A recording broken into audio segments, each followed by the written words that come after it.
Ian Guider. But let's start this morning, as we do at this stage every week, bringing you the latest business and management book titles. And Ron Immink, co-founder of Bookbuzz, is with me in studio. Ron, a very good morning to you. Title of this week's book, absolutely fantastic, Life's a Pitch by Philip Delves Broughton. He's a former journalist with the Financial Times and also a management guru. I think he's with the Daily Telegraph as well at one stage. The Art of Sale. Now, I'd make a hopeless salesperson. Is there anything in this book that would tell me how to be a better one? Absolutely. It's an absolutely fantastic book. We get a lot of requests from our clients on Bookbuzz books on selling, and it's very difficult to find one because a lot of them are formulaic in the way they approach it. They give you a certain method. This guy literally traveled the world and talked to all the best salesmen in the world and did a research into the history of selling, and it's absolutely superb.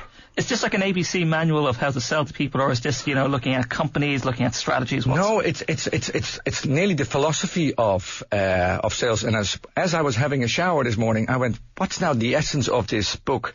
And it brings nobility back into sales. And I'm going to ask, I made a quiz for you as I was in the shower. Do you think marketing people are better salespeople than people that have no sales experience? I'd say they'd be better. Wrong. Oh.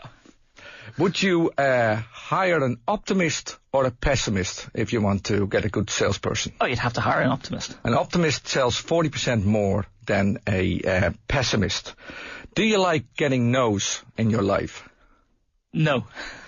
Then you're not a good salesperson, because salespeople actually love no. Do you think marketing will replace selling? No. Good man. Should selling be taught at schools? Probably not. Colleges, that's where you teach. Well, he would argue that selling is a fundamental life skill and should be. Do you think actually selling is taught at universities in entrepreneurship courses? I would imagine so. Wrong, Alan? And I was part of two universities, and selling is not part of universities because selling doesn't have academic merit. Is the book, I suppose, aimed at people who want to be salesmen, or is this a book aimed at people who are involved in industry and need to, I suppose, improve their skills? It's for salespeople themselves because it really helps them to look at their own profession. It's for CEOs because it touches on culture. It is for academics. I would say it's nearly for everybody, because basically what he says is selling is a state of mind and a life skill. Yeah, and as you said, he's gone all over the world, from, I suppose, looking at top-end companies to, market bazaars in Morocco. Yes. And he explains the bazaars in the few. The people in Morocco actually did see sales as an art, and what happened through competition. Bazaars in Morocco gave sales a bad name. He gives a lot of examples of the typical car salesman who also gives selling a bad name. He doesn't like marketeers because he thinks they instill anxiety into the marketplace. Which is another reason I like the book, because he is not very, what's the word?